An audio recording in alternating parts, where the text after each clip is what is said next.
Dobar dan i dobrodošli na 7. po redu Edcast. Danas razgovaramo na temu politički marketing, odnosno zapravo analiziramo predizborne kampanje u Hrvatskoj, Srbiji i Makedoniji, ali naravno iz komunikacijskog ugla. Sa nama su danas sjajni govornici, vrhunski profesionalci iz regiona. Sa nama je naravno tu i Marko Marjanović, Digital and Creative Head u agenciji Ovation BBDO Srbija. Zdravo Marko. Ćao. Sa nama je i Kamilo Antolović, vlasnik agencije K&K promocije i sudski veštak za oglašavanje u Hrvatskoj. Pozdrav Kamilo. Ivana, dobar dan. Dobar dan. Vama, dobar dan Borisu, dobar dan Marku i naravno svima koji nas prate. I tu je naravno sa nama i Boris Eftimovski, osnivač Marketing 365 Severna Makedonija. Pozdrav Borise. Hvala vam što ste danas svi ovde sa nama. Hvala i vama što nas pratite naravno na Zoom platformi, ali i na Facebooku. Ja ću naravno da vas pozovem kao i svake nedelje da budete aktivni, da nam postavljate pitanja u okviru Q&A sekcije na Zoom platformi i naravno na društvenim mrežama Twitter i Facebook, a naši panelisti će u toku razgovora biti radi da vam naravno odgovore na sva vaša pitanja. Evo za početak ja bih počela razgovor. Kamilo, kako biste ocenili kvalitet političkog marketinga u Hrvatskoj? Ja bih kao praktičar i teoretičar koji evo 30-ak i više godina što radim za razne stranke i politički sektor, a i što komentiram, objavljujem i pišem i analiziram kao teoretičar, rekao da u pravilu u ovih 30-ak godina se nešto bitno nije promijenilo.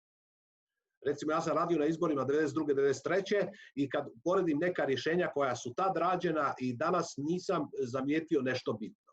Pa bih rekao da marketing kao disciplina koji se strahovito razvio u ekonomskom području, bitno kasni u političkom području. Naprosto ta filozofija što se tiče Hrvatske, ta filozofija pristupa marketiranju stranke, vlade, pojedinca, kandidata nije razvijena kao što je u ekonomiji.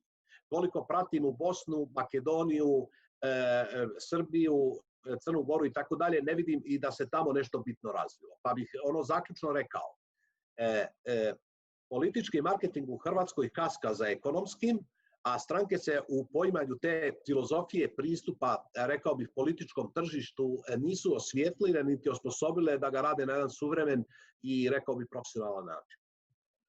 Hvala Kamilo. Ja bih sad pitala i Marka. Marko, koje su tu komunikacione poruke koje nam šalju aktuelne političke kampanje u Srbiji? Dakle, i Hrvatska je negde, da kažem, u predizbornom procesu i u toku je predizborna kampanja u Srbiji takođe. Makedonija je tek negde na početku samog tog predizbornog procesa. Koje su to komunikacione poruke koje nama šalju, da kažem, naše stranke, naši političari u Srbiji? Pa, oni šalju toliko poruka da samo izvući kao par njih je apsolutno nemoguće, jer svaki dan to bombardovanje je postaje sve luđe i luđe. Sad na izborima u Srbiji učestvuje, mislim, 22 liste, pa vi samo zamislite da 22 neke organizacije komuniciraju bilo šta, pa da su samo po jednu poruku imali, koliko bi to bilo za prosječnog glasača poruka koje treba da čuje, a neverovatno, nego skoro isto kao i u Hrvatskoj i u Makedoniji, svi imamo mnogo problema, mnogo briga i mnogo svega i treba adresirati svaku tu brigu i svaki taj problem koji građani naše zemlje mogu da imaju. Tako da, kad bi se podvukla neka crta, te poruke su verovatno vrlo slične, da sve te poruke, sve nam stranke obećavaju bolji život, da njih zaokružimo, da će nam uvek biti bolje, da je to taj prelomni trenutak koji smo svi čekali, ta nedelja sada koja dolazi, samo su izabrali da to kažu na različiti način. Jedni pričaju o sebi, drugi pričaju o drugima, treći nas pozivaju da ne izađemo na izbore i tako, jedna lepa sataraš, papazijanija. Da, hvala Marko. Sad, u Makedoniji uskoro izlazi takođe na birališta. Da li su kod vas, prosto 15. jula, ako se ne varam, Borise, su kod vas izbori, da li već vidite na ulicama prosto bilborde i neke komunikacione poruke koje šalju političari ili još uvek to nije toliko aktuelno i pomenuo si da u našem razgovoru juče, odnosno u pripremnom razgovoru, da je kod vas zapravo kampanja dvojezična. Da li možeš to negdje da nam onako pojasniš kakva je situacija kada govorimo o predizbornoj kampanji u Makedoniji? Да, хвала ти најпрво за позив за овој панел. Да, у Македонија се тек пред 2 дана одлучили политичари на оваа параинституција која се зове лидерска средба. Ми имамо таква параинституција која одреđuje датуме за свега у нашој држави. Одлучили се да ќе избори напокон бити на 15. јула. Пуно се ту калкулирало. Првично су били предвиđени предвремени избори за 12. април, па онда се калкулирало за датума 5.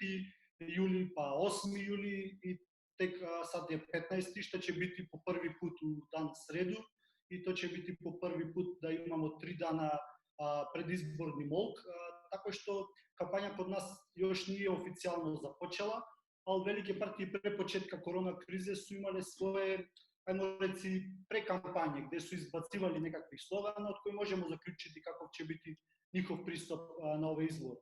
Ovi su prvi parlamentarni izbori posle promjena ustavnog imena Makedonije i uloza u NATO, pa te teme svakako će biti nezaobilazne.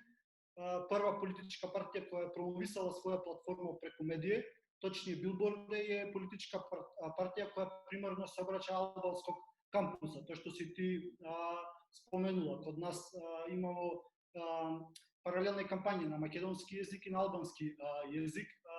Ова политичка партија е најдуже на власти од неозависност државе и сада е избацила една идеја за први албански премиер у Македонија, што из комуникацијскog угол развоја кампања у Македонија нас враќа у прошлост, где смо причали о етичким темама, а не од конкретни предлоги и проекати.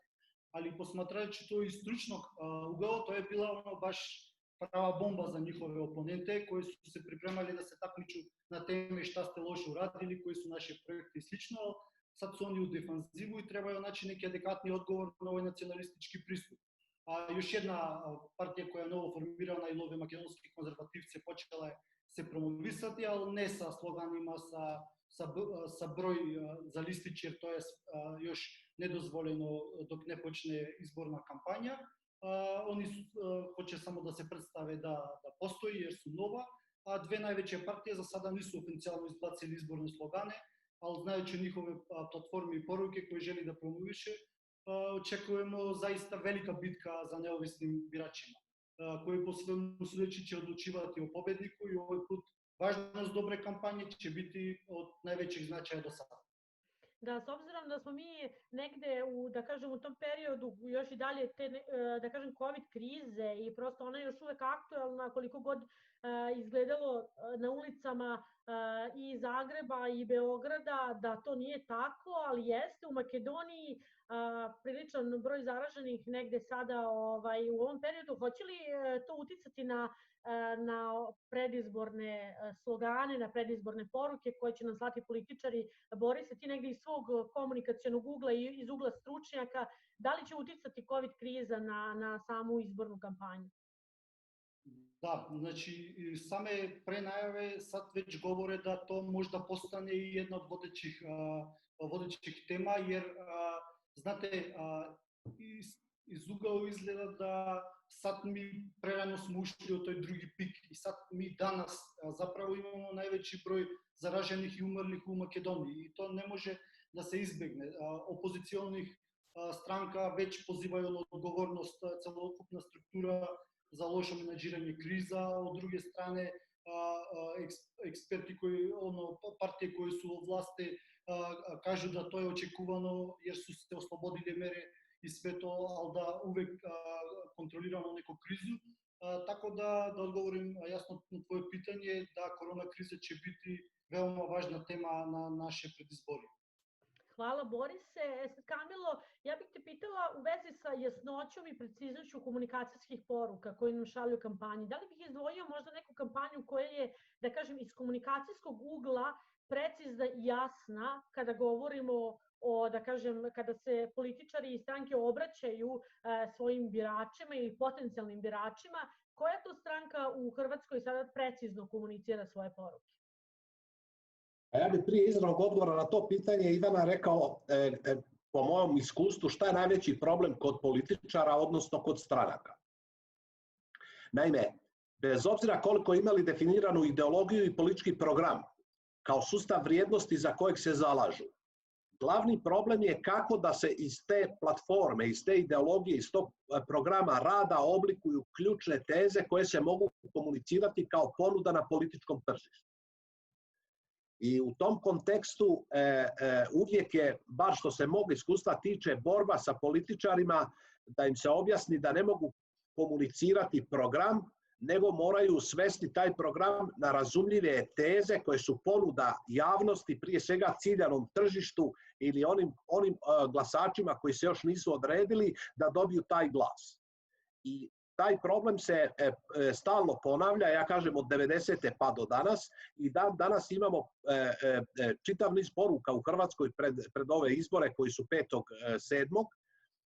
Da poruke nisu jasne, da poruke su frazeološke naravi, da ne nude ništa, da imaju ideološka nekakva recimo značenja, da su neki sustav vrijednosti koji nije jasan. Iz toga se onda može iščitati da zapravo stranka nema jasnu ponudu koju komunicira na tržištu. A ako vi nemate ponudu koju komunicirate na tržištu, ja bih to rekao u ekonomskom smislu, morate reći da nudite auto takav i takav.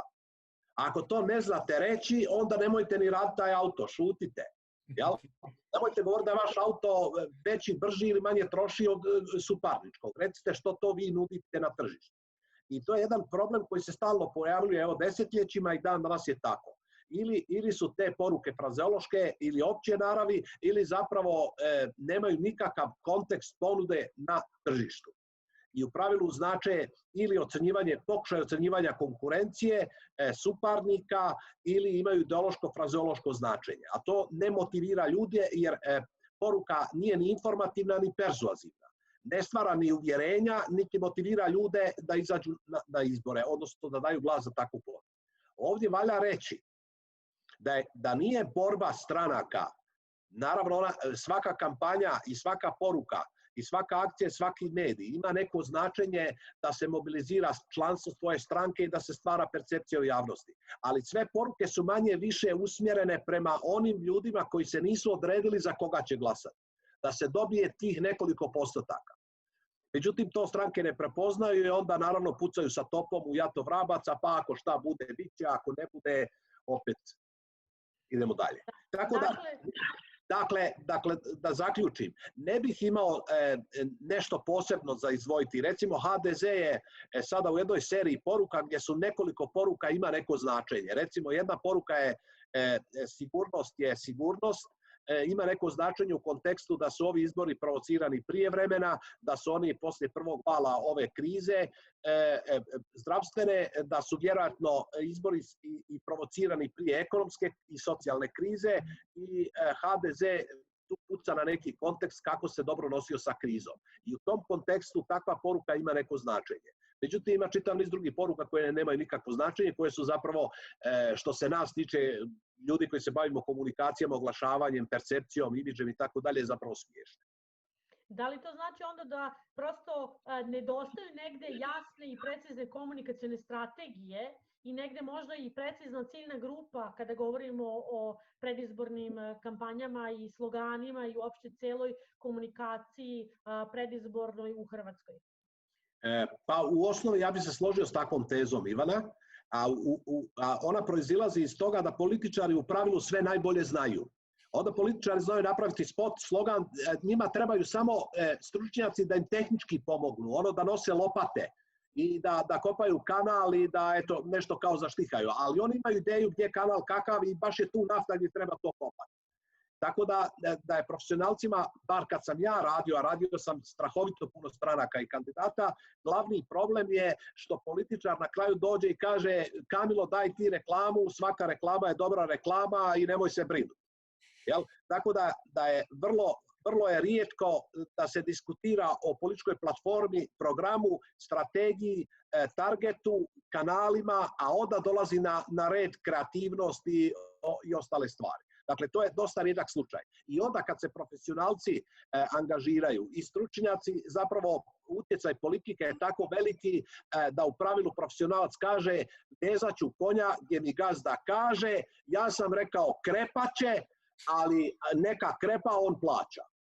I tu se ta diskusija završava. Jasno, hvala Kamilo. Evo da se nadovežemo onda i na srpsko tržište. Marko, kakva je situacija sa našim strankama? Imamo li utisak da naše stranke imaju precizne komunikacione strategije? Da znaju tačno i jasno šta komuniciraju? Pa, zavisi kako ko je. Apsolutno, sve ovo što je Kamilo rekao, bukvalno može da se preslika na Srbiju. Znači, apsolutno isti sentiment kad on priča, samo da je rekao imena srpskih stranaka, isto bi stajalo. Ono što, ta ideja da stranke žele da komuniciraju ceo svoj program i plan, a da ga ne znaju da ga pretvore u komunikaciju, pa čak i u običan slogan, spot ili poster, plakat, šta god. To je zato što žele, kao i uvek kad se obraćaju narodu na televiziji ili negde, žele sve da ispričaju odmah jer oni znaju sve najbolje o svemu. Ali, na primjer, na ovim izborima deo opozicije koji je za bojkot ima malo olakšan posao zato što oni nemaju šta da ispričaju, oni imaju samo jednu reč da iskomuniciraju, to je bojkot. I zato njihova kampanja izgleda najčistije, izgleda da kažeš onako urađena kao da je urađena po svim nekim osnovnim zakonitostima kako bi radio kampanju i za neki proizvod koji se prodaje u prodavnici. Ovako zanatski, glasno i jasno, oni komuniciraju samo jednu reč, bojkot i crveni X, precrtan kao ne izlazi na izbore, zato što i nemaju šta drugo da ti ispričaju, osim nemoj da učestvuješ u tome. I pored njih, uglavnom su poruke tako mešovite i žele da ispričaju svašta. Vladajuća partija SNS ima poruku najopštiju na svetu za našu decu, što je to je bukvalno pucat ćemo topom na jato vrabaca, pa šta će da bude, jer niko neće reći ja sam protiv dece. Mada imali smo onu stranku penzionera, oni bi možda mogli da izađu i da kažu za penzionere, ne za decu, ali se nije to desilo. Pored ostalih nekih poruka, ima jedna poruka, ja mislim da se zove Nova stranka, kod nas koja je uzela COVID kao temu toga i njihova poruka je neka maske padnu. Meni je to jedno od jezivijih poruka u trenutku dok imamo zaražene.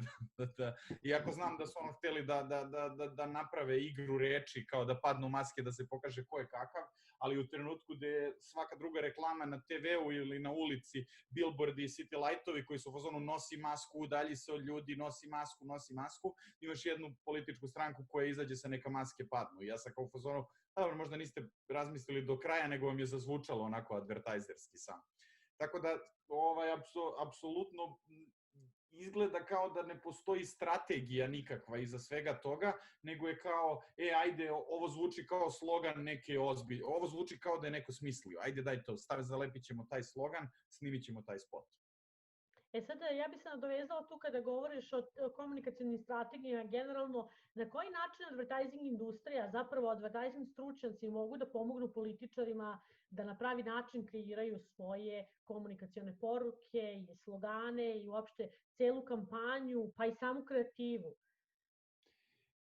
Zavisi, mislim, svakako da mogu mnogo da pomognu. To je kao da pitate Marko kako meni može da pomogne vodoinstalater da popravim kvar u kupatilu. Pa ja ne znam da popravim kvar u kupatilu, meni jedino vodoinstalater može da pomogne, ali ja mogu da uzmem i da čukam nešto sam tamo, pa ako mi prođe, prođem. Mislim da mogu, mislim da je velika stvar, kod nas ovde stvar nepoverenja, ja mislim da nikakvog poverenja ne postoji između građana i političkih partija, a kamoli, da kažem, između agencija i političkih partija. Mislim da nisu ni uspostavljeni nikakvi ni komunikacija, ni dijalog na te dve strane. Mislim da prvo političke partije treba da pomognu same sebi, i treba da gledaju svetske kampanje. To mi je uvek uvek dobar savjet je gledajte šta se radi na mnogo razvijenijim tržištima, pričam komunikacijski, pa da vidite kako se to radi. Verovatno će doći jedan trenutak kada će neka politička partija pičovati, napraviti pič ili tender. To bismo volili da vidimo, da vodi kampanju, samo što i to mogu da zamislim da pođe u krivo na milion način. Ali mislim da bi svakako trebali da imaju bilo kakvu vrstu razgovora, jer mislim da je već 30 godina višepartijskog sistema kod nas, a da je dijalog nemoguća stvar između partija, ali da bar može bude normalna stvar da partije razgovaraju sa stručnjacima u bilo kojim oblastima.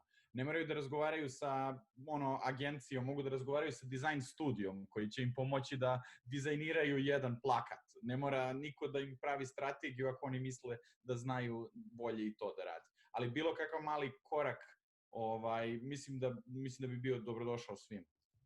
Hvala Marko. Borise, koliko su komunikacioni stručnjaci i da kažem agencije u Makedoniji uključene u političke kampanje i kreiranje komunikacionih poruka političara? Pa, da budem iskren, u zadnjih nekoliko godina sve više i više, ali tu ne uključujem ove koji su internacionalne brendove. Ti iz neki razloga, taj razlog je što odmah budu obojane da podržavaju nekoga ili ne podržavaju, oni se ne uključuje u kampanje političari. Znači, kod nas ako za nekoga radiš, znači da si s njim u partiji. I to pretpostavljam da verovatno sprečava mnogo od agencije da se aktivno uključuju u izbornim kampanjama.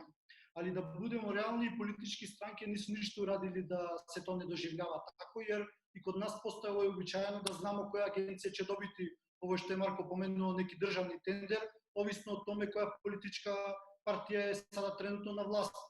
Ja se nadam da će prestati to labeliranje agencije profesionalaca i njihov angažman će se doživljavati kao profesionalac koji daje uslugu klijentu, kao advokat ili kao zdravstveni rabotnik, jer samo tako ćemo motivisati još ljude iz agencije da se uključe i rade na političke kampanje.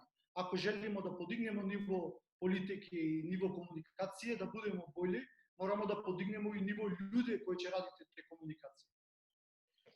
Kamilo, u Hrvatskoj, da li su agencije uključene ili prosto kampanje su prepuštene samim političarima, možda nezavisnim konsultantima, i da li nužno znači ako jedna agencija radi za neku političku stranku i priprema predizbornu kampanju, da li to nužno znači da je i ta sama agencija politički obojena i pripada toj stranci za koju radi? Pa u pravilu sve su opcije otvorene i u praksi se potvrđuju svi modeli. Dakle, postoje stranke koje rade s agencijama, full servis, postoje stranke koje rade parcijalni servis, postoje stranke koje rade recimo samo dizajn ili produkciju, postoje stranke koje angažiraju savjetnike, konzultante, postoje one koje koriste samo buying, postoje one koje samo koriste produkciju koja je recimo zahtjevna, recimo video spotovi i takve stvari. I te kombinacije su sve otvorene. Praksa potvrđuje da se veliki broj agencija angažira u različitim modelima, ali taj angažman za stranku u pravilu znači i da se agencija na neki način u percepciji svrstava kao stranka, kao agencija ove ili one stranke. Jer je ona kao radila pa je bliska, pa onda u budućnosti kao postoji eto sad neki kontekst odnosa koji onako miriše na neki nepotizam i neku recimo opciju tendera da ta agencija lakše dolazi do posla koji je u pravilu državne naravi i tako dalje. Međutim, ja bih se ovdje u jednoj rečenici referirao možda korak dva unatrag. Ja bih rekao ovako, nemojmo se zavaravati. Političari su izraz svih nas. Prema tomu, ne može nacija i građani biti na jednom fantastično visokom kulturnom nivou, a naši političari su kao svi na niskom kulturnom nivou. Mi moramo biti svjesni da oni dolaze od nas, iz nas i da oni predstavljaju neku reprezentaciju neke zajednice. Drugo je što ti političari u pravilu su Bogom dani u svojoj percepciji, u svojoj samospoznaji i da sve znaju. I onda nemaju oni šta angažirati sad nekog stručnjaka ili nekog da njemu rješava neka pitanja kao što su, ne znam, fiskalna politika, kampanja, komunikacija. Iz toga proizilazi i treća stvar. Ne radi se kampanja 30 dana prije izbora. Ne radi se bitka za dobijanje izbora 15 dana prije samih izbora, nego se radi u jednom dugoročnom razdoblju. Četvrta važna stvar. Političari u svojoj percepciji žele vlast, a nemaju percepciju da služim zajednici i da poboljšam životne uvjete zajednice. I onda ta borba za vlast ispada sasvim nešto drugo od onog da ja služim. I umjesto da se percipira služiti narodu, ispada biramo gospodara narodu. A onda gospodar sve zna šta je dobro za podanike i onda on sam napravi sebi najbolju kampanju. Tako da su svi ti elementi međusobno povezani i oni na kraju stvaraju reperkusiju, a to je da mi to sve skupa plaćamo. To je suština stvari. Kvaliteta života je niska, a mi sve skupa plaćamo. I sad tu imate različite pokazatelje, recimo koliko je iselilo ljudi iz Hrvatske u zadnjih 5 godina, koliko je zaduženost per capita, koliko je rast BDP-a, koliko je osobna potrošnja narasla u 30 godina. Dakle, ključni pokazatelji neke zajednice, u ovom slučaju države. Na tomu tu ima jako puno pitanja, ali ključno je pitanje nemojmo političare gledati izvan nas. Oni su odraz našeg kulturnog nivoa kao zajednice. To znači ako se lažno obećavaju plaće od 8.000 eura, a vi birate te ljude, onda ste vi isti kao i ti drugi. Nemamo tu šta diskutirati. I tako dalje. Hvala Kamilo. Marko, da li bi, evo kao stručnjak koji, da kažem, radi u komunikacijskoj ili advertising industriji, rekao ili savjetovao nekoj političkoj stranci, da li da im kampanju radi nezavisni stručnjak, agencija van granica Srbije, sad u ovom slučaju Srbije, ili agencija koja poznaje dobro naše tržište, odnosno radi u Srbiji svakodnevno i vrlo dobro poznaje, da kažem, tržište, ciljne grupe i tako dalje. Šta bi ti savjetovao političkim strankama? Pa, prva stvar koju im savjetuje je da probaju. Znači, prvo moraju da probaju nešto, kao što i svojim klijentima, kad dođemo da prezentujemo neku kampanju, mi prezentujemo kampanju i kažemo, a ovde moramo da probamo, moramo da probamo Instagram, da vidimo da li to radi za nas. Ne možemo da znamo napamet da li će ove raditi ili neće. Tako da treba da probaju neki od modela. Meni se čini da oni rade da svaki put na svaki izbore uzimaju isti model, a to je ja znam sve najbolje, a da očekuju različite rezultate. A to nikad se neće desiti. Ako jednom probaš da si ti najpametniji, a sledeći put da zovnemo nekoga da nam malo pomogne. Mislim da nema apsolutno tačan odgovor da li je bolje uzeti stranu agenciju ili ne kao stranu ili agenciju iz regiona, kao možda je to neko rešenje, kao pozvati hrvatsku agenciju da radi kampanju za srpsko tržište zbog sličnosti tržišta, zbog lakšeg poznavanja ili svega toga. Mislim da ne pravi neku posebnu razliku, mislim da samo treba da se napravi taj odnos između toga, da ti nekoga uzmeš da ti pomogne u poslu u kojem ti trenutno je potrebna pomoć. I mislim da je to ipak važnije od toga da li je strana domaća ili nezavisni stručnjak ili kako god pogledamo bilo šta od toga. Najveći savjet koji bi ja njima dao je kada bi mene sad zvala, znači posle ovog razgovora neka stranka, da im nešto pomognem, ja bih im predložio da im pomognem da nauče da pecaju, a ne da im dam ribu večeras, ne da im kažem ovo vam je slogan, kao izvolite. Mislim da bi bilo bolje da kažemo, ajde da malo vidite kako funkcioniše komunikacije, kako se pravi billboard, kako se pravi strategija za društvene mreže, ajde to da kao vidite, a ne da vam sad napišem scenario za spot, kao koji i onako da znate bolje. Evo to može onda da bude i predlog možda agencijama, možda nećete raditi političke kampanje kao takve, ali možda radimo, da kažem, u kontinuitetu na edukaciji političkih stranaka kako da za sledeće izbore, na primjer, pripreme dobar slogan, pripreme svoju komunikacijnu strategiju i tako dalje. Tako je, i ovo što je Kamilo rekao, izbori su jedan dan u 4 godine, doduše u Srbiji jedan dan na svaka 3 meseca, ali stvarno ta komunikacija sa glasačima treba da bude stalna, jer ono kad opet da uporedim sa klijentima iz FMCG-a, na primjer, doći neko, mi nećemo reći imat ćete jednu kampanju godišnje, nego da vidimo kako će te uspeti svaki dan na neki način da vi komunicirate sa svojim potrošačima, politika sa svojim glasačima. Jasno. Sad, Borise, šta su preduslovi dobrog političkog marketinga i dobre političke kampanje? Dakle, šta su to neki preduslovi, koji su to elementi koji su potrebni da bi smo nazvali neku kampanju uspešnom i da bi prosto politička stranka imala neki, da kažem, uspeh nakon kampanje, odnosno na samim izborima?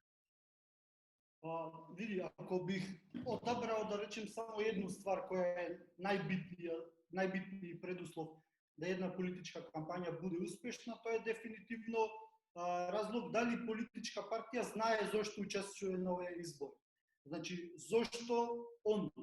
To moraju da urade, da bude svima da bude jasno kad biraju između 15-20 opcija, 20 političkih partija i 2 opcije, da ne izađe čovek ili da poništi listić. Ako oni uspeju da prenesu poraku zašto oni trebaju da bude izabrani, onda oni znaju oni imaju super poziciju da se uspešno predstave preko komunikacije. Kad pričamo o tipove advertisingu koji trebaju neminovno da uključe, svakako tu treba da ima nekoj bio-advertising, da se predstave koji su, što su, da imaju pozitivan advertising, da kažu za što se one zalažu, ali neophodno je da imaju i 2 druga elementa. Komparativan advertising, da naprave sporedbu što je njihova ponuda i što njihovi rivali nude, i svakako negativan advertising kad kažu zašto ne treba druga stranka da bude izbor. Laž je ako neko misli da može da uradi uspešna kampanja ne uključujući sve ove elemente.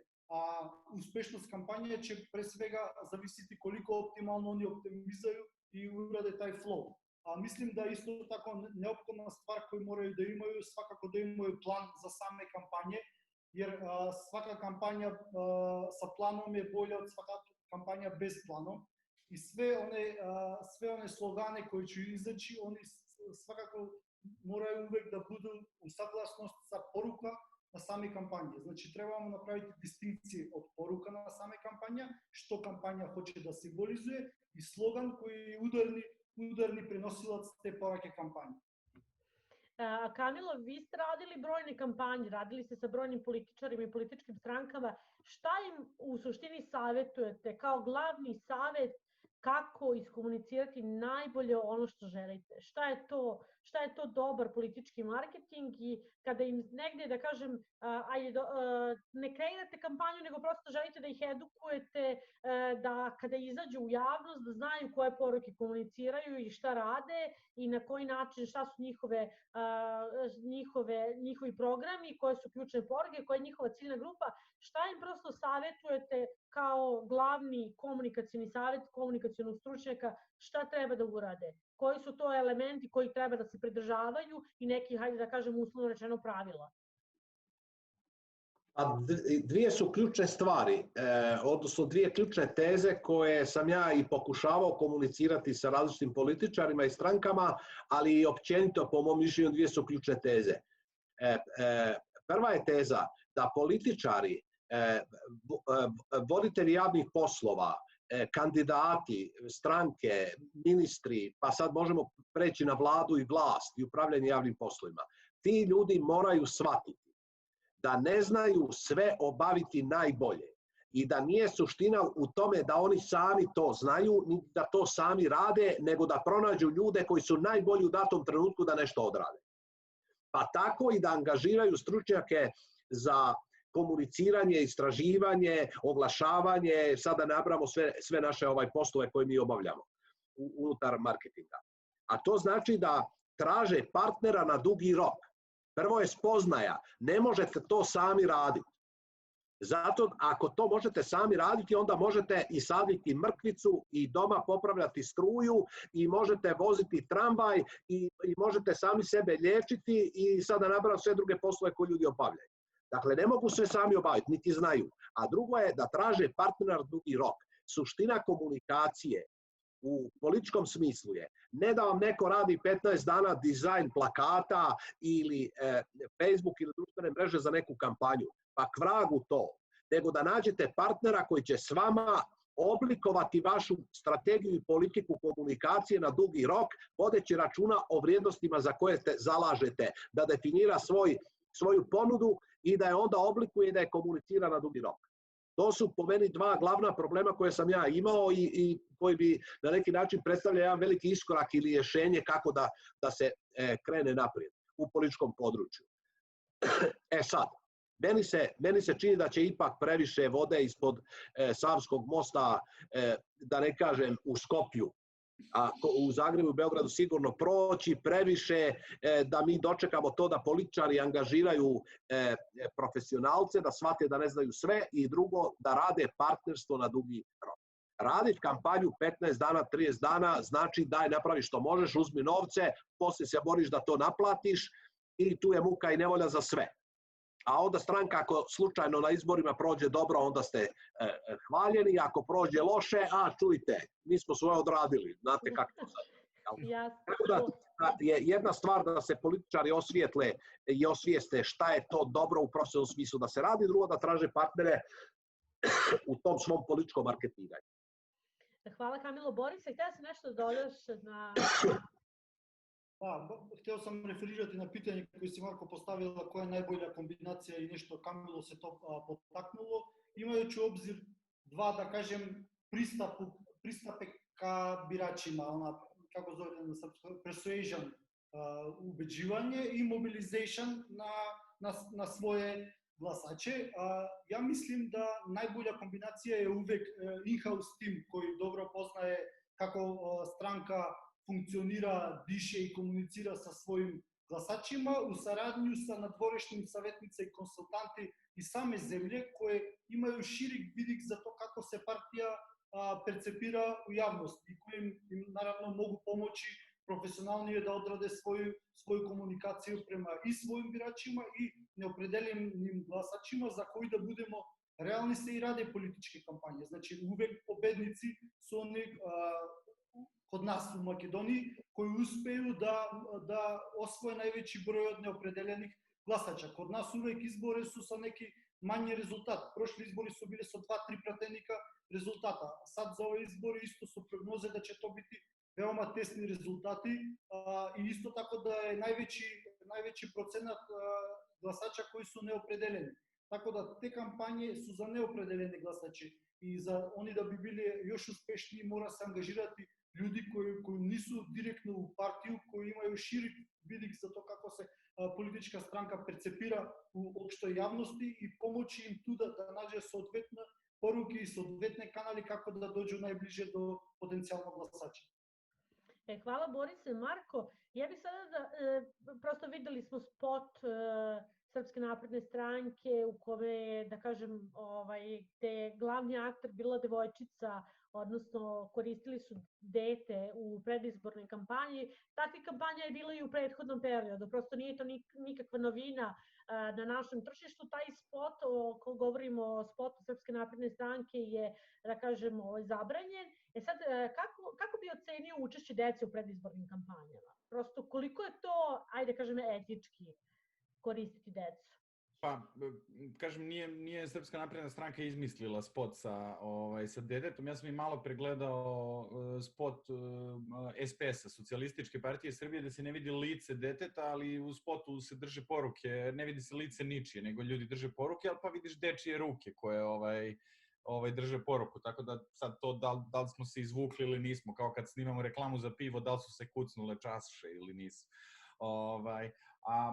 Mislim, nemam neko kao mišljenje o tome da li je to etično ili ne, zašto mi nemamo sud za to koji će, neko telo koje će doći i reći može ili ne može na osnovu zato što smo mi savršeni moralne gromade koje mogu da sude kao u Atini i Sparti staroj, ali ono što je SNS uradio da je njihov glavni slogan za našu decu i ako ti je slogan za našu decu, sasvim je logična stvar da imaš i spot u kojem je dete sa kojim ti pričaš. Mislim, ja ne bi, ja ih ne bi savjetovao, da sam bio tu, sedeo za tim stolom, ja bih rekao kao ljudi nemojte da imamo spot sa detetom, ali sigurno bi neko do mene sedeo i rekao daj spot sa detetom pa da ga zabrane.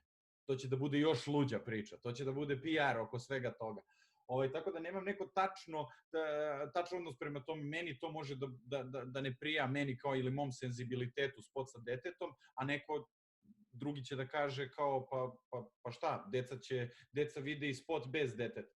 Ja mogu da to uporedim sa kao svojim standardnim svakodnevnim poslom gde komuniciramo proizvode koje su namenjeni deci. A opet imamo neka ograničenja da li možemo da prikažemo dete do koliko godina. Naprimjer, ako prodajemo neki snack, komuniciramo neki snack, da li ćemo komunicirati decu koji su mlađe od 12 godina, da li je to previše uticaja na dete od 12 godina, da onda on mnogo želi taj proizvod i to sve. Tako da, opet, to je, da se vratim na pitanje šta mogu od advertajzera da nauče političari, da neke stvari možda ne treba da se radi. Dobro, hvala Marko. Kamilo, deca, da li je opravdano, da kažem, koristiti decu u predizbornim kampanjama?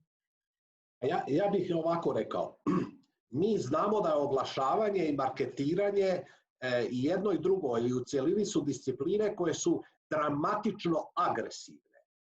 Dramatično agresivne. Drugo, veliki broj ljudi smatra da oglašavanje, komuniciranje i marketiranje po svojoj definiciji nije etična disciplina, odnosno djelatnost. Sad, sve to skupa proizvelo je da cijeli svijet, a onda i Hrvatska, a znam i Srbija i Makedonija, posebnu pažnju u zaštiti pojedinih skupina potrošača obraćaju djeci i posebno štite malodobne djecu i takozvane hendikepirane skupine. Tako da sam ja izričito protiv da se u političkoj komunikaciji koriste djeca i to iz čitavog niza razloga. Glavni je razlog taj proizvod, tako da ga nazovemo, nije namijenjen djeci kao kup. I u tom kontekstu, upravo zbog ranjivosti, lakovjernosti i neiskustva djecu treba štititi, a napose ih treba štititi od raznih olako obećanih fantastičnih životnih stvari u politici i ja sam protiv apsolutno bilo kakvog korištenja djece u političkom oglašavanju. U Hrvatskoj postoje 8 zakona koji regulira političko oglašavanje, ali već godinama se i desetljećima diskutira da će se donijeti kodeks, da se stranke ne ocrnjuju na ovaj način na kojeg sad to rade i da ne rade sve te gluposti koje ljudi rade. Između ostalog, u tom kodeksu bi se trebalo urediti način na koji bi se kreirale poruke, između ostalog i kako bi se štitili djecu, pa onda bi se zanadati moglo da će se djeca štititi kroz takve, ajmo reći, samoregulatorne akte. Zaključno, djeca u političkom komuniciranju, apsolutno ne. Apsolutno ne. Da, svakako nije dobro rješenje koristiti djecu u predizbornoj kampanji. Jedna samo stvar, Ivana. Jedna je stvar slogan za našu djecu, a druga je stvar da u spotu se neko igra sa kandidatom, s autićima i autocesta ide, ne znam, kroz zrak. Jel? To je druga stvar. Da, svakako. Da, Boris, reci da. Kakva je situacija kod vas u Makedoniji? Najbolje Marko je to dijagnosticirao. To je bio napravljeni spot da bude zabranjen. To je to. Znači, nema drugo objašnjenje kako su mogli tako nešto da urade, ne znajući da će biti zabranjen. Baš i PR stunt i mi sad pričamo u tom spotu jer je zabranjen, znaš, ne pričamo od nekoj drugi. I veoma je kontroverzna ta tema zloupotrebljavanja deca u reklamne spotove, posebno političke spotove. U Makedoniji to strogo zabranjeno i to ne bi prošlo tu nikako. Hvala. Sad, Borise, kada si već, da kažem, u materiji što se tiče dece i humor je negde, da kažem, takođe veoma često u političkim kampanjama u poslednje vreme. Da li humor i, da kažem, negde politika idu zajedno? I kakva je situacija sa vašim kampanjama? Ima li humora i nekih humorističnih scena u kampanjama u Makedoniji? Vidi, Ivana, ti slediš dobro advertising scenu i u Makedoniji. Ja mogu da uporedim sa regionom i mi smo земја у која се производе најмање хумористичних комерцијалних ТВ спотова. У политици уопште нема хумор, ал тоа е можда зашто ми целу политичку сцену доживljavamo као хумористична, jer знаеш, они баш делуju нереално некада када причају. Ово што си питало, ако хумор е усагласност sa poruku koju hoćemo da ispratimo, svakako to je dokazano da je silno oružje koje prouzrukuje emocije kod slušatelja i za neke političke partije koje hoću da ostave takav belek i da naprave takvu poruku u kampanju, humor je definitivno izbor koji mogu da koristim. Hvala Borise. Marko, kod nas ima, je li tako, puno humora, posebno u ovoj predizbornoj kampanji. Da, ova predizborna kampanja je kao da se utrkuju ko će da smisli nešto smešnije ili duhovitije ili kako god to da kažemo, zato što se kod nas izbori posmatraju kao takmičenje u popularnosti. I nekad nije ono ko ima bolji plan i bolju ideju, nego nekad je i ko je veći šmeker. I da bi bio najveći šmeker, moraš da znaš i da ispričaš vic i da napraviš foru na to. Ja se danas sam se dosta smejao, izašao je čak nije ni spot, nego je nastup političara.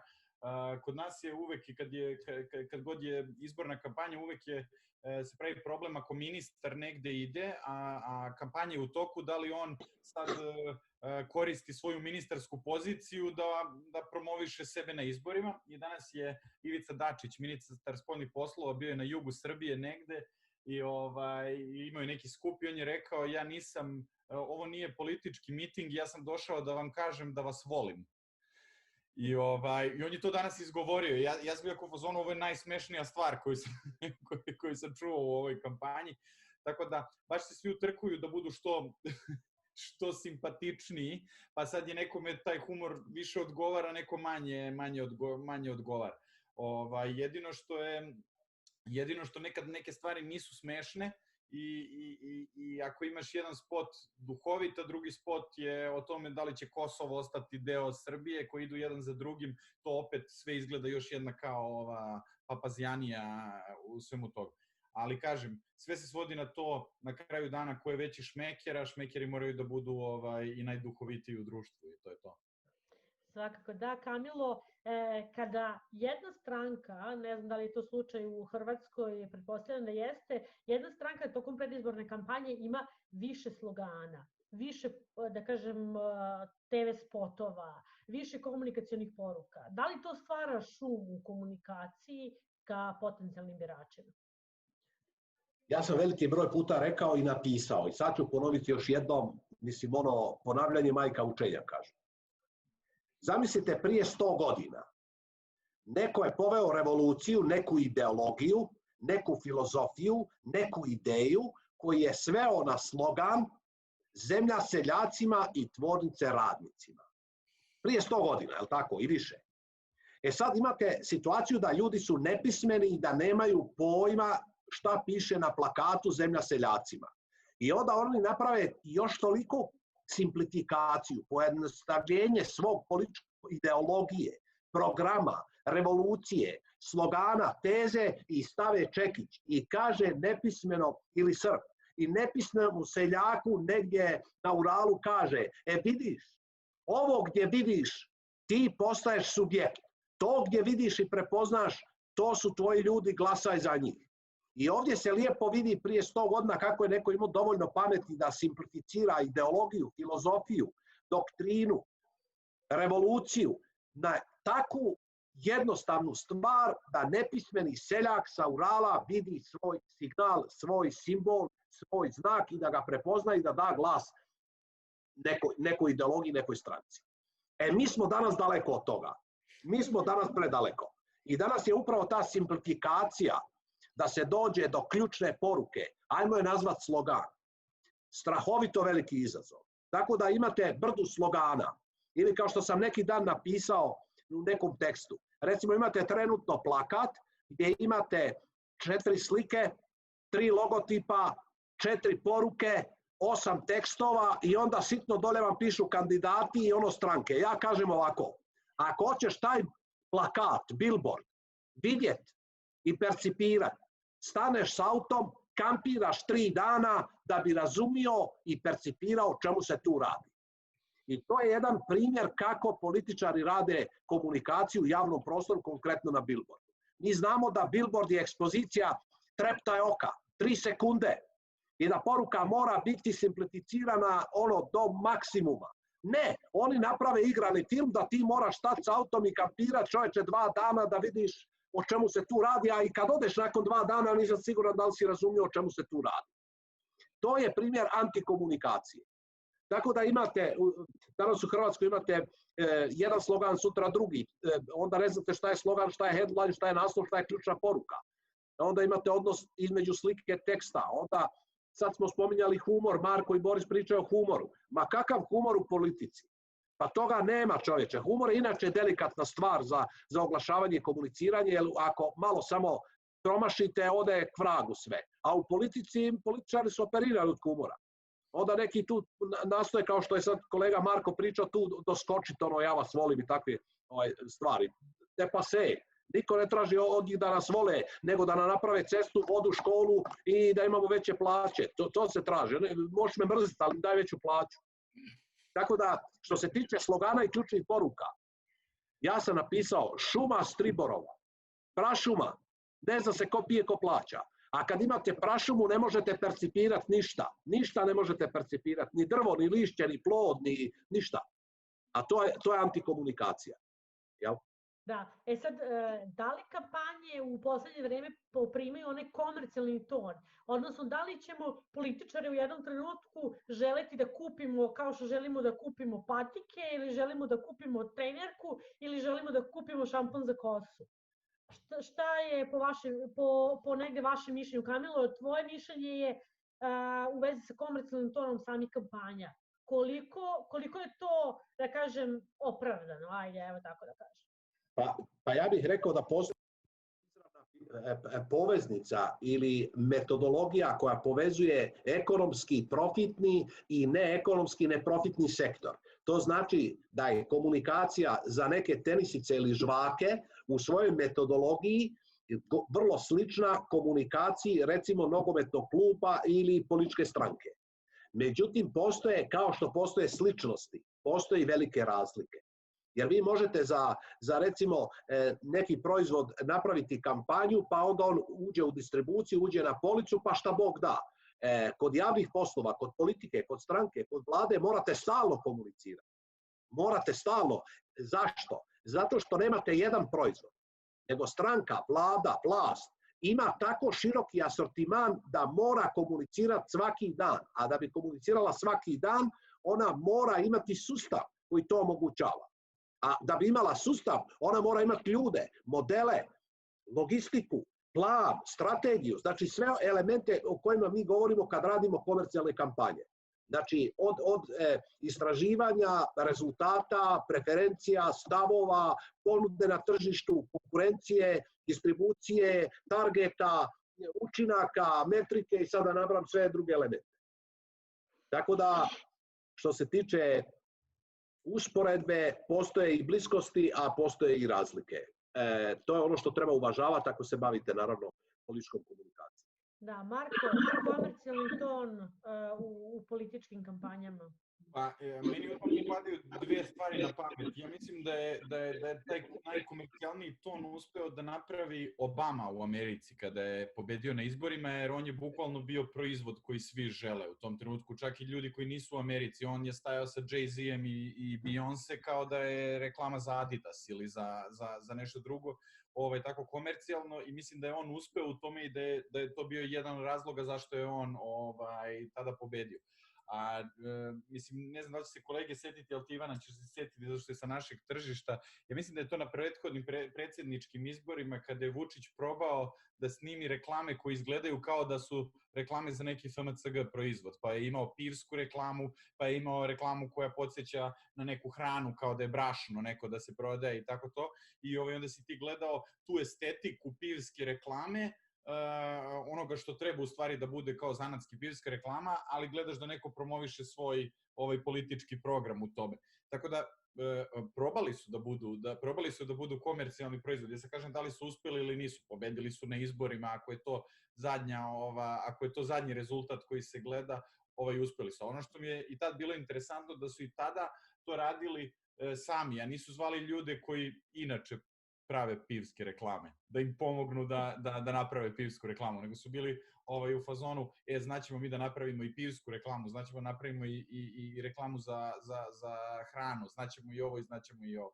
Ali ne čudi me da će postati proizvod. Mislim, još jedna stvar koja se sećam, ja sam tad bio klinac, to je 2000. kada je Milošević pao sa vlasti i kada je Otpor bio neko ko je nosio komunikaciju izbora, i to je ono što je Kamilo pričao, koliko je bilo jednostavno. Tada je kreirana ona bela pesnica koja stoji, koja se sad koristi na milion demonstracije i mitinga po svetu, pa i sad na Black Lives Matter je neka verzija te pesnice koja je bila simbol toga, i to je bilo, to smo mi.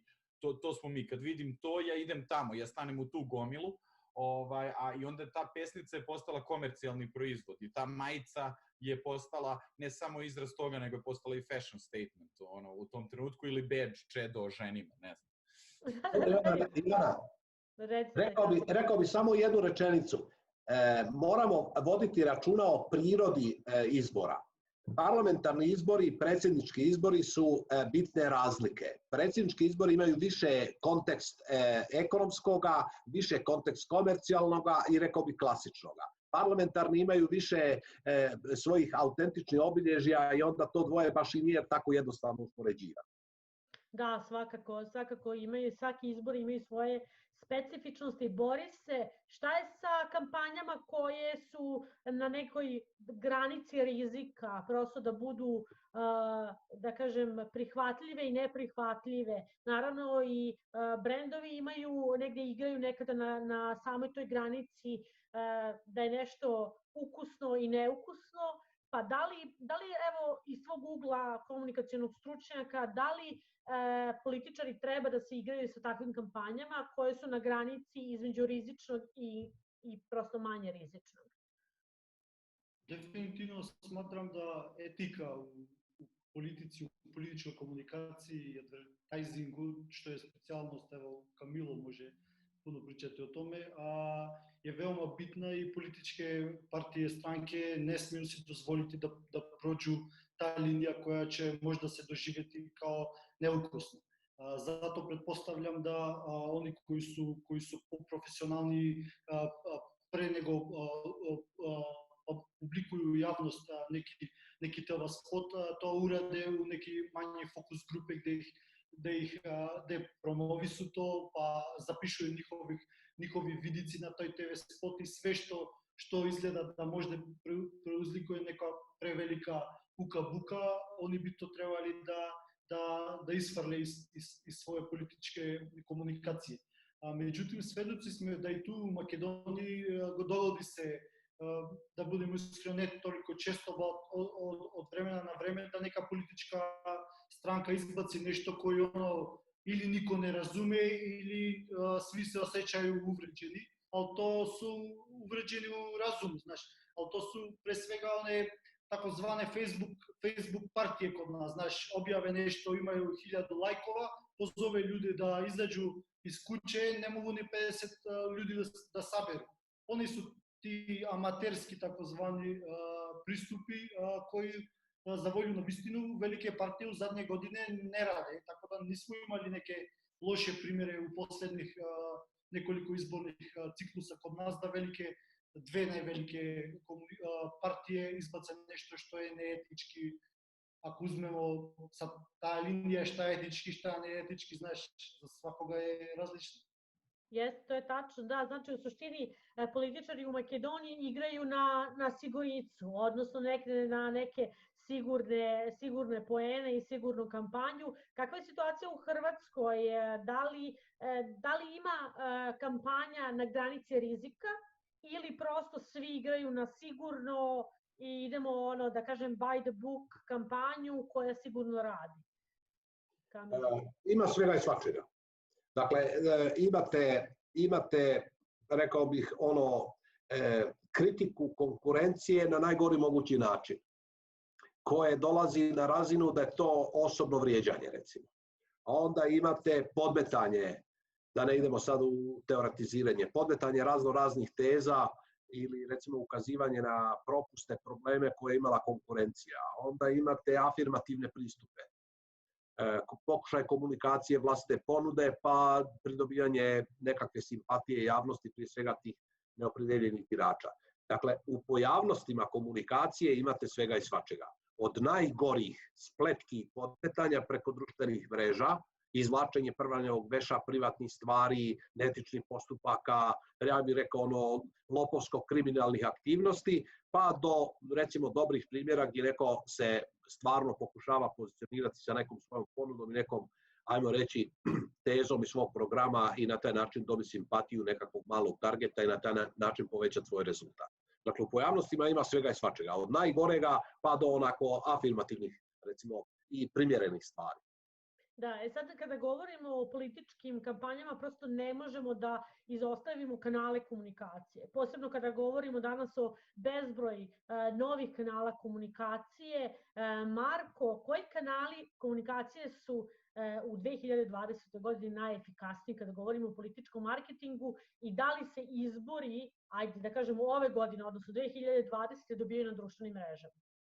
Ako pitamo političke partije, ne dobijaju se, zato što kod nas je glavna tema političkih partija koliko neko ima minuta u dnevniku Radio televizije Srbije u 7:30 koji i dalje gleda cijela Srbija i mislim da to je kao naravno problem da vladajuća partija sve to drži pod svojom kontrolom i oni odlučuju koliko će ko dobiti vidljivosti na TV-u i dalje mislim da je TV taj i da ga partije posmatraju tako da je TV taj koji će doneti prelomni trenutak i bitku toga, jer Srbija je jedna od država koja ima najduži screen time u toku dana za prosječnog stanovnika. Društvene mreže daju demokratično svega toga da tu možeš da se otimaš za pažnju ljudi kao za bilo šta drugo, kao što se influenceri međusobno otimaju, čiji YouTube kanal ćeš da gledaš ili nećeš. Samo je razlika u tome što svi na te društvene mreže koriste da pričaju nismo na TV-u. Mislim da je i glavni tu primjer toga da se dalje posmatra da su mladi ljudi na društvenim mrežama, a starija generacija, oni sede i gledaju dnevnik i onda sad ti ako tražiš svoju ciljnu grupu i tražiš ko će da glasa za tebe, ti se odlučuješ za jedno ili za drugo. Te društvene mreže ti neće doneti pobedu u Srbiji. Mislim, ne možeš reći kao to će biti naše jedino oružje, jer sigurno nećeš dobiti full potencijal da preneseš sve te svoje poruke, nego moraš da napraviš taj neki određeni miks u odnosu na to šta su ti mogućnosti, a šta nisu. Ono što društvene mreže uvek mogu da ti donesu je ono što su donele Trumpu, a to je da Trump na Twitteru napiše Hillary je glupa i onda u svim medijima, na svim televizijama se priča o tome. Tako da društvene mreže treba iskoristiti da ti oni budu odskočna daska, da dođeš na sve druge medije, ako već ne možeš da dođeš na medije na neki standardan način. Da, svakako, mislim, ne samo Srbija, nego generalno ceo region, kada govorimo o, da kažem, biračima i građanima cele bivše Jugoslavije, mi smo TV-centrična društva i dalje. Prosto društvene mreže, svi smo na društvenim mrežama, ali negde ono što se pojavi na TV-u, to je to. Ali opet kada govorimo o manjim strankama koje možda nemaju mogućnost da se pojave na TV-u, opet društvene mreže su možda, ajde da kažem, jedini kanali na kojima oni mogu da plasiraju svoje poruke i dođu do određenih birača. Borise, da li se izbori u Makedoniji dobijaju na društvenim mrežama? Interesantno pitanje, Ivana. I kod nas još uvek televizija je to nuklearno oružje koje koriste političke partije, ali slažem se da ovi manji partiji neopravdano ne dobijaju previše prostora da predstave svoju političku ponudu i socijalne mreže i medije su jedan od načina na koji mogu oni da se nametnu sa svojom inovativnošću i nastup. Sada oko influencera, to je još interesantno pitanje koliko se oni mogu koriste u političkih kampanja. Kako što znaš, mi nemamo ni Cecu, ni Severinu u Makedoniji, kod nas najveći zvezde su same političke lidere. Znači, oni su ti top influenceri u Makedoniji na socijalnim mrežama. Sekundarni influenceri ima dva aspekta tuka. Političke partije mogu preko njih da uvećaju rič svoje poruke, da, ali isto se postavlja pitanje da li od influencer gledana strana, od njegova točka je korisno sarađivati sa političke partije. Jer historijski kod nas se dokazalo sa prošlim izbornim ciklusa da influenceri koji su bili uključeni u političkim kampanjama sada više nisu influenceri. Oni su izgubili kredibilitet od svojih sledača, followersa i sad više su celosno neupotrebljivi. Zato mi kao komunikacijski stručnjaci moramo da sagledavamo te dve strane. A Kamilo, kod vas, da li su influenceri uključeni u predizborne kampanje? Jesu kroz različite modele. Dakle, na neki način političari koriste popularnost nekih javnih osoba da ih iskoriste da bi povećali vidljivost, a onda naravno da bi na taj način preko tih lidera i privukli nekakve dodatne glasače. Sad, što se tiče samih društvenih mreža, ja bih rekao ovako, što se tiče Hrvatske. U Hrvatskoj se društveni mreža na izbori ne mogu dobiti, ali bi se mogli dobiti. Dakle, ne dobijaju se, ali bi se mogli dobiti.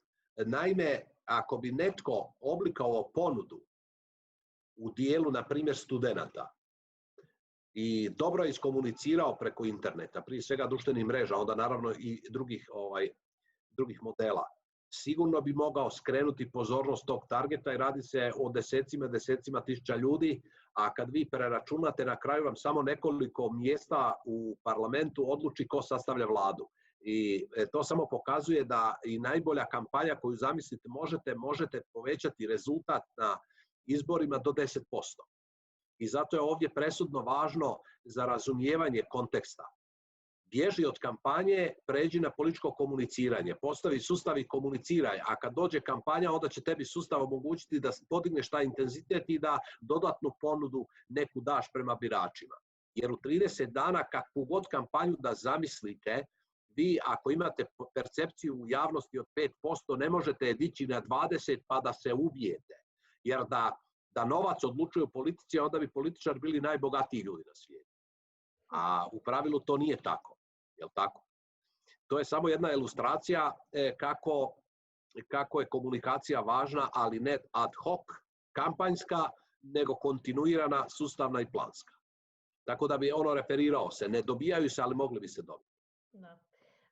A Marko, influenceri u kampanjama u Srbiji. Dakle, imamo influencera koji je, da kažem, predsjednik i nosilac jedne od lista u Srbiji. Da, Pokret slobodnih građana, Sergej Trifunović, glumac, je predsjednik sad te partije i on je prošao taj put, prvo je bio glumac, pa influencer na društvenim mrežama koji je podržavao druge političare na prethodnim izborima i sada je on predsjednik stranke i sve to zajedno je jedan veliki hibrid influencera i političara u jednom. On tako i vodi kampanju kao Trump za siromašne sa svog Twitter profila, gde se tu puca na sve strane, pa da li zakačimo nekog ili ukačimo, ali kažem, to je način na koji su oni izabrali da izađu na ove izbore, na njegovu harizmu i na sve to što on može da privuče glasače, kao što je nekako logično da ti igraš na harizmu influencera, koga imaš bilo koji proizvod da promovišeš ljudima. Nama je super, pre neki dan ja sam uključio Dnevnik kao da sam deo starije generacije i onda Dnevnik je počeo tako što je voditeljka rekla predsjednik Srbije Aleksandar Vučić je na svom Instagram profilu danas objavio i ja sam mislio da sam u nekom paralelnom univerzumu da ja gledam šta je na Instagramu predsjednika preko Dnevnika u 7:30 na RTS-u. Tako da to sa influencerima, sad je svako influencer, tako da će tek biti, ja mislim, zanimljivo oko svega toga. Da, sigurno. Mislim, mi sad govorimo ovde o influencerima poput glumaca, poput sportista i tako dalje, ali šta je sa youtuberima recimo, koji nisu, da kažem, nisu ni glumci, nisu ni sportisti, nisu ni pevači, ne znam, ja na primjer nisam primetila da su oni uključeni u kampanju. Marko, jesi ti možda primetio? Niko od njih nije, da kažeš, na neki javni način, čak nisu ni iskorišćeni u onim kampanjama. Ja na primjer, i te kampanje ne viđam toliko često ovaj put, siguran sam da postoji u regionu, a to je mladi ljudi koji prvi put glasaju. Znate, onda imate kao one anketice, intervjue sa ljudima koji su napunili 18 godina ove godine i mogu da glasaju i nekako, na primjer, mogu da zamislim da se iskoriste youtuberi za to, jer njihova publika je tu negde, oko 18 godina i mlađa, koja će tek biti glasači. Tako da ih možda prvo treba iskoristiti kao nekoga ko objašnjava mladim ljudima da su izbori ipak bitni na kraju dana. Ali da kažem da niko od tih pravih influencera, da kažem influencera po zanimanju, nije zauzeo ni jednu stranu. Mislim da to je kao kad pitate predsjedničkog kandidata da li navija za Zvezdu ili Partizan i on sad ne može da kaže baš do kraja za koga navija da ne izgubi slučajno ono drugu stranu i glasače kojima je bitnije za koga navijaš nego koji politički program da imaš, pa onda kaže nešto divno, ja navijam za reprezentaciju Srbije. Očekivani odgovor, je li tako? Očekivani odgovor od svega toga. Jasno, to je otprilike tako. A šta je sa brendovima, Borise? Da li kompanije u Makedoniji, dakle govorimo o brendovima, o kompanijama u Makedoniji, da li prestaju sa oglašavanjem tokom predizborne kampanje? Да, нажалост, значи кад год буде предизборна кампања у Македонија, онда се тај адвертајзинг целосно стопира.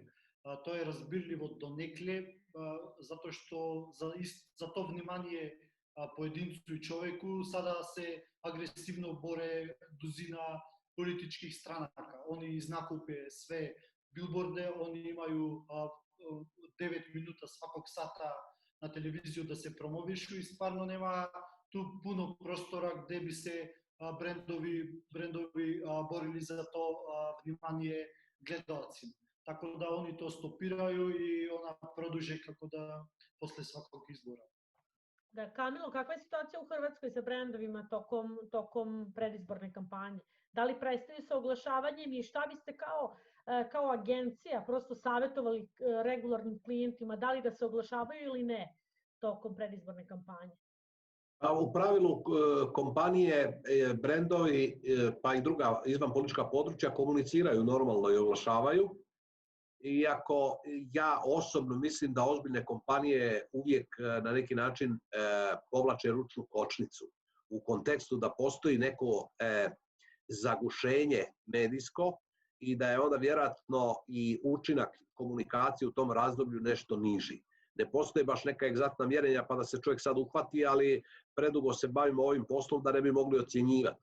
Tako da u pravilu ne postoje prekidi, ali postoji sigurno dirigiranje pojedinih lansiranja, recimo brendova, kampanja, proizvoda, akcija i tako dalje, upravo zbog tog zagušenja, a onda i koncentracije javnosti tih 3-4 tjedna na političku komunikaciju. A Marko, u Srbiji? U Srbiji, pa obratit će se pažnja najviše, da to osjetim u razgovoru sa klijentom, će se obratiti, na primjer, kod zakupa bilborda. I onda će biti, hoćemo da zakupimo bilborde pre ili posle, sačekat ćemo te 2 udarne nedelje. Što se tiče samog planiranja, koje neka kao naravno ljudi ne žele da se utope u masu svega toga. Ali naša agencija je pre par godina baš klijentu preporučila da ide baš u vreme izbora koji su se održavali i naša kampanja je bila bazirana na tome da mi kandidujemo naše kandidata na tom izborima. Pre par godina kada smo glumca Andriju Miloševića fake news kandidovali na tada lokalnim izborima koji su se održavali u Srbiji i to je ljudima bilo dosta simpatično i ta kampanja je prošla super, baš iz tog razloga što je se, da kažem, sprdala i parodirala sa svim tim klasičnim političkim spotovima koji su igrali u to vreme i baš iskoristila taj trenutak da su svi ostali brendovi ćutali i mi smo bili jedini brend koji komunicira zajedno sa političarima. Tako da smo bili bar osveženje ljudima u svemu tome. Tako da nema neki poseban tačan odgovor. Za sve postoji vreme i mesto i za sve postoji savršena kampanja i nesavršena. Najbliže savršenstvu što možemo da uradimo i klijent koji na tom može da odgovori. Sad da, podeljeno su mišljenja da li su izborne godine zapravo dobre ili loše za agenciju. Pa kako je vaše iskustvo, Marko? Jel osjećate neku razliku između izborne i neizborne godine? Pa ja mislim samo u planiranju tih kampanja.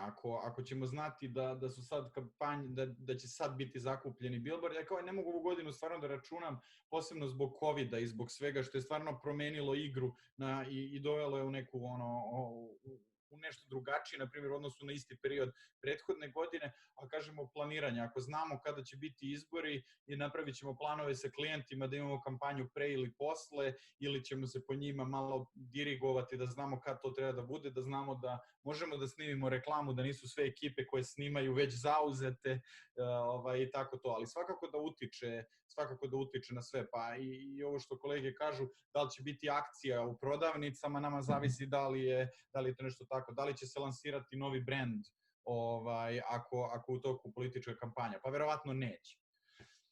Da, jasno, možda neće se lansirati novi proizvod i možda se neće, da kažem, pustiti najnovija kampanja koju je brend pripremio, ali svakako može iskoristiti period dok je ova predizborna kampanja za temeljnu pripremu kampanje nakon predizborne kampanje i izbora, nakon što se izbori završe. I evo za kraj, približili smo se kraju ovog današnjeg razgovora, verujem da vam je bilo zanimljivo i korisno. Ja bih pitala sve vas sada, Borise, šta bi evo ti savjetovao za kraj i političarima, kada govorimo o političkom marketingu, i uopšte i stručnjacima, komunikacionim stručnjacima i marketing stručnjacima, na koji način da kreiraju neke buduće političke kampanje koje će biti više smislene, više, da kažem, jasnije, preciznije i koje će na neki način bolje komunicirati poruke ka potencijalnim biračima. Ovoga puta ću početi sa profesionalcima, sa savjetnicima. Preporučujem im, ako ih zanima politička komunikacija i politički marketing, što prije da se uključe u neku kampanju. Bez razlike da li je to za velika politička partija ili je za neka mala politička partija. Sami flow, sami dinamiku koju će da osete, vidjet će da je malo različitija od svakodnevije koje rade u agencije, ali vidjet će da imaju puno sličnosti i moći će da im pomogne sa ono što oni najbolje znaju. Znate, mi u advertising i u komunikaciji živimo sa potroševačem. Živimo da saznamo njegove percepcije, njegove izbore. Kad pričamo izbore, pričamo o odluke. Kako se odluke nose. To je to što ih zanima i politički partije. Da uđu u svest potrošača, u njihovog smisla u glasača, da vidaju kakvi izbori će on uraditi. Što se tiče političkih partija i stranaka, ja bih njima savjetovala da se još otvore za nove ljude u njihovim redovima. Znate, kod nas možda komunikacija neće biti najveći problem u kampanjima koliko što je njihov kredibilitet u samoj javnosti. Kod nas, na primjer, političke partije se ne doživljavaju kao skupina ljudi koje pridonesu za neko opšto dobro, već kao skupina ljudi koji rade nešto za sopstveno dobro. I taj problem sa kredibilitetom koji ima celi politički establishment moramo promeniti tako da što ćemo uvoditi nove ljudi.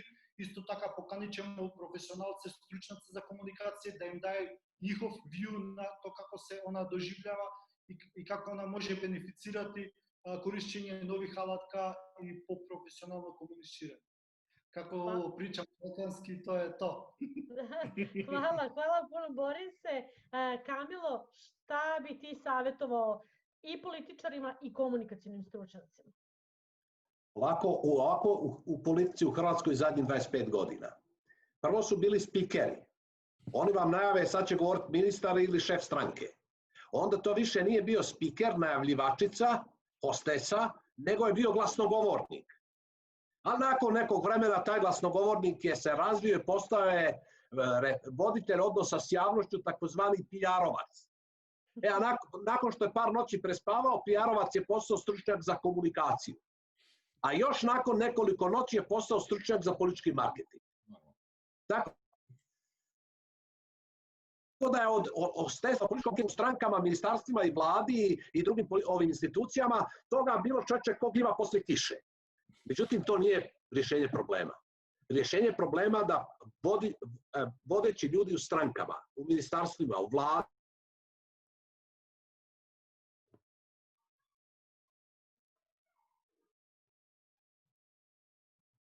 Da, Kamilo se isključio, ne čujemo ga u ovom trenutku, izgleda je internet konekcija nešto zakazala. Marko, jel možeš ti da se nadovežeš? Pa, nadovezat ću se, ja, savjet bi bio da ljudi ne odbijaju savjet. To bi bio onaj, evo je Kamilo. Ako naprave taj pomak od ad hoc komunikacije na sustavnu i osmišljenu i dugoročnu, sigurno će imati veće rezultate u percepciji, a to znači i u stvarnosti. To je što se tiče političara i javne vlasti. Dakle, ne baviti se odnosima s javnošću, nego sustavnim i osmišljenim komuniciranjem svoje ponude i rezultata na dugi rok. A što se tiče naših kolega, agencija, medija i tako dalje, ja bih samo pozvao na profesionalizam.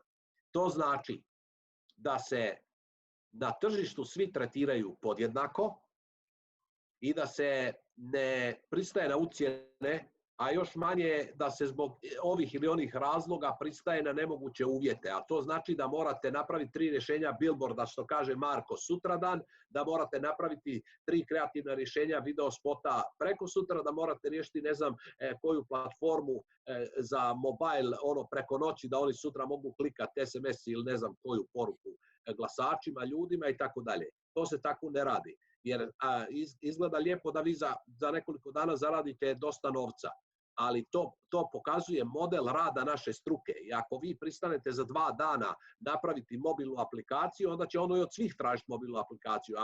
Ako Marko napravi rješenje billboarda preko noći, dobije nalog u 7 na večer i u 8 ujutru isporuči 3 rješenja, onda oni smatraju pa svi vi radite po noći, mi spavamo, vi radite, čovječe. Tako da bi se pozvao kolege i kolegice, agencije, mediji i ostali, profesionalno pristupiti radu sa strankama kao i sa drugim klijentima. Svakako, slažem se sa tobom, Kamilo, hvala. I Marko, evo za kraj, motivaciona jedna poruka i šta ti smatraš, šta bi to poručio političarima i našim kolegama da uradi? Ja sam malo na društvenim mrežama slobodniji kad sam na svom kanalu, naravno, i onda tako nemam problem da nekome pišem i pošaljem šta mislim o tome, a posebno ako komuniciraju nešto. I ja tako političarima pošaljem i odgovorim i kažem, ovaj vizual ne govori to što ti želiš da kažeš, evo to ti je moj savjet, promeni ovo, napišemo, nema nikakav problem sa tim. Ne mogu da kažem da li uvek dobronamerno ili nije, to zavisi od trenutka, naravno, ali nikad na tako neko upucavanje, na tako neko da započnem razgovor, nijedan političar mi nikada nije odgovorio sa hvala na savetu, nego uvek je odgovor bio ne razumeš ti to. Iako oni sad na društvenim mrežama ne znaju da se ja time bavim zapravo, da je moj posao da osmislim vizual, da napišem slogan, da ovo sve to, naravno sa još 20 ljudi oko mene, a ne sam, sve to, ali uvek je prvi odgovor ti to ne razumeš, ja razumem. I ja ne kažem da oni treba da znaju ko sam ja ili ne, nego samo eto da moj savjet im je da poslušaju nekad savjet. Jer a kad mi sednemo da pravimo kampanju za pivo, mi ćemo da poslušamo pivopije. Jer bi bilo suludo da ja ubeđujem pivopiju šta on zapravo misli. I tako da eto, moj savjet je da slušajte savjete, a savjet kolegama i agencijama je da daju savjete. I opet, glupo mi više da ponavljam šta je Boris rekao, šta je Kamilo rekao, kao previše se slažemo na ovom panelu i to sve, ali kao razgovarajte. Mislim da je najmanji problem razgovarati i da iz toga može samo bar ćemo da biti sigurni da ne treba da radimo zajedno, ali bar smo razgovarali, eto. Hvala Marko. Evo da, naravno, svakako pozivamo političare sa ovog panela i političke stranke, bez obzira da li stranke iz Srbije, Hrvatske, Makedonije, Bosne, Crne Gore, Slovenije ili bilo koje druge zemlje, naravno da slušaju pre svega svoje potencijalne birače. Oni će najbolje da im kažu da li razumeju poruku koju im političari šalju ili ne, a sa druge strane naravno pozivamo kolege, ako već da prosto ne rade za političke stranke ili nemaju, da kažem, afinitete da rade za njih, svakako mogu da se potrude da edukuju tržište, da edukuju političare i da možda malo više pričaju o političkom marketingu. Mislim da je politički marketing tema koja nije dovoljno obrađena ni u Srbiji, ni u drugim državama regiona, pa evo možda bismo mogli malo više da razgovaramo na tu temu, pa se nadamo da će možda neke naše i vaše, odnosno mislim na političke kampanje, biti možda bolje u narednom periodu i da ćemo prosto bolje razumeti i političare i da će oni malo više slušati svoje potencijalne birače. Evo, hvala mojim panelistima što su danas ovako bili inspirativni i podelili svoje nesebično iskustvo i svoje razmišljanje na temu političkog marketinga. Hvala i vama što ste nas slušali i na Zoom platformi i na Facebook stranici i evo, nadam se da ćemo se slušati u nekom narednom periodu. Marketing mreža i naravno naša Ad Network platforma će u narednom periodu organizovati još brojne edcaste na različite teme i struke, pa vas pozivam da nam se pridružite. Hvala puno i evo, veliki pozdrav za sve vas. Čujemo se i vidimo se u nekom narednom periodu. Veliki pozdrav. Ćao. Hvala. Ćao.